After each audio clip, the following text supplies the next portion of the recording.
focus defined as my legacy being legendary, hereditary. I know you see me feeding my seeds, killing these weeds with determination, germination, purpose never vacant. I said at elevation, meditation, upward, universal guidance, most high to provide substance, trying to reside within abundance. Lunches, dinner, and breakfast. The feeling of my stomach's essential, easing the hunger pains is the issue. So focus. Go, get it, go, get it, go, get it, go, get it, go, get it,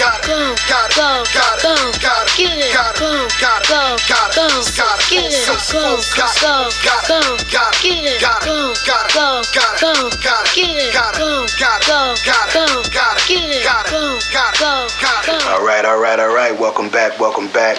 We're now into episode 4 of Connis Universe of the Autism Awareness Month. This is Big Boxx. Little Boxx. All right. And now we're back heading off from last episode 3.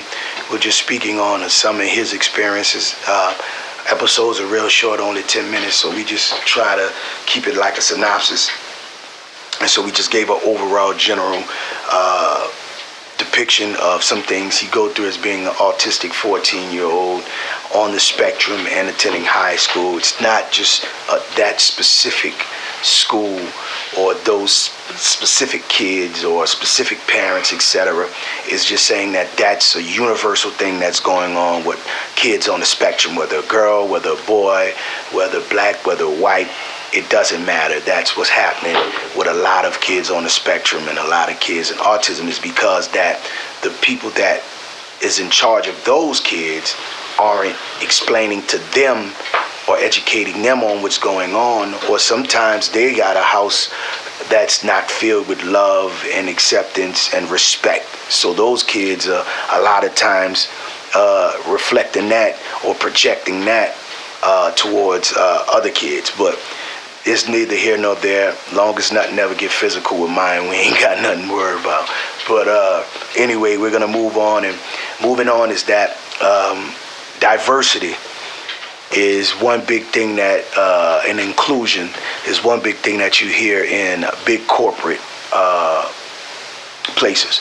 Like anybody listening to this, you have a corporate job, or you're in a job where it's a lot of diversity. That's training in classes that's needed.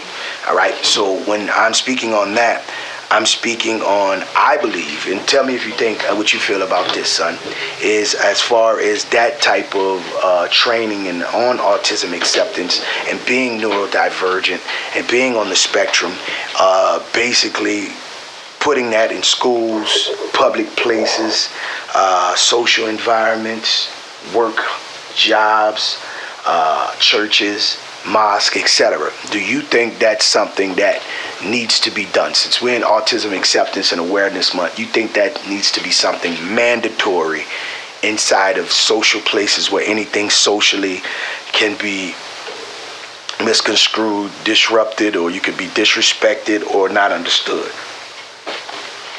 Do you think that that needs to be taught? Yes. Okay. All right. So if you think they started doing that in schools and jobs and churches like that, at my job, they do that. At mommy's job, they do that. So in regards to school, do you think school needs to start doing that? Of course. I mean, without that kind of thing, who knows how other people needs to be aware? Okay, so you think really learning about autism and being on the spectrum and neurodiversity, you think if they really took a presentation or somebody really took time to teach them, you think a lot of your interactions with different typical people would be different? Yes, and like for example, my psychology teacher is gonna help me teach others about autism. Oh, that's great. So when you're supposed to be doing that this month? No, like next month. Yeah, in April, right? Yes. For autism awareness. Yeah. So that's great. That's dope. Whose idea was that? Get on it. I said, whose idea was that? Mine. So you went up to the teacher and asked her? Yes, and I want to show them season 1 of our show as an example. Okay, that's what's up. That's dope. And a couple of these episodes might be out as well, so you can teach about it. You know what I mean? That's dope. And I think that's a great step forward. So going into that, so you think that's a role that you would like to play as you get older, whenever you get a chance to educate or to people or to speak on neurodiversity, being on the spectrum, and autism? Yes. What other reason I might be doing this right now? I don't know. We can see where it can lead and where it can go. And the thing is you have the educate. You got a somewhat of a idea and understanding how the doctors or people that's educating on this speaks on it, how it's perceived, and the way they talk about it. But the aspect of you getting up there and speaking it from someone who's on the spectrum and still experiencing it as a teenager is amazing. Because when you really look it up, it's not too much information speaking on teenagers with autism. And that's something that's missing in the space. It's like it jumps from a toddler, then it goes to the preteen, and from a preteen it just jumped to adulthood. And basically, teenagers with autism, that's a space, because it's like you're dealing with your regular adolescent years, and then also dealing with adolescent years heightened on the spectrum. So do you think you have a good information that you can give to people who don't know, as well as teenagers that may be experiencing things that you had to overcome, or you may get information from teenagers of things that you're still trying to overcome, correct? Yes. Okay. That's dope. That's dope. And so I didn't even know that. Why you waited this long to tell me about that, about your psychology teacher? Did you tell that to Mom as well? Not actually. Not actually. So it's like we always got to pry information out of you. Sometimes. Sometimes. Why you just never tell us about some of the amazing or exciting things, or just in this situation? That's dope. That blew my mind. I'm going to have to tell your mom about that. Beats me. So when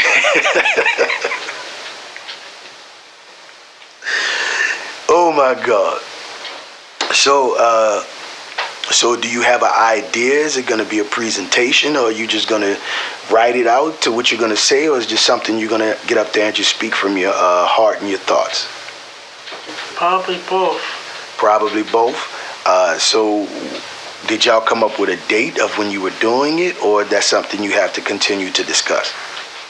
Something I need to continue to discuss. So if it's something you got to continue to discuss, is me and your mom privy to that conversation, or that's something you'll just relate to us, since sometimes I know you be wanting to do stuff without us all the time? I may need some help. Okay, all right. Well, I appreciate, now I know, because this probably was something you wouldn't have told us until the day before, right? Yes. Yes, you and Savannah, just like that. Y'all would tell us the day before and look at us with googly eyes like something wrong with us. I guess that's how it is, y'all teenagers, so I understand. All right. And so, all right, so as far as just ending it off, so do you think the education with autism, it needs to be more understanding what it is, or more accepting people and being social and caring and nice, or it's a little bit of both and one feeds off of each other? Yes, both, because that's basically the two things that deals with autism. And what's those two things? What you just said. Expound on each one for me and how each one works hand in hand. We got 1 minute left. Because a lot of people need to know that the understanding of autism, what it can do to you, what unexpected surprises it have for you, and if that could help you with your social skills, and try to explain yourself to that social situation. Okay. And a lot of times those social situations may need explanation to see, like, this is why I'm like this. This is why things come off this way. And if you understood me in this way, then you'll understand why it's this way, correct? Yes. All right. This is the end of episode 4, Connis Universe, Autism, Big Boxx. Well, Boxx. One life, one love, one God, always. Be royalty. Peace. Boxx-A-Million. Boxx-A-Million. Boxx-A-Million. Mighty Lion of Judah.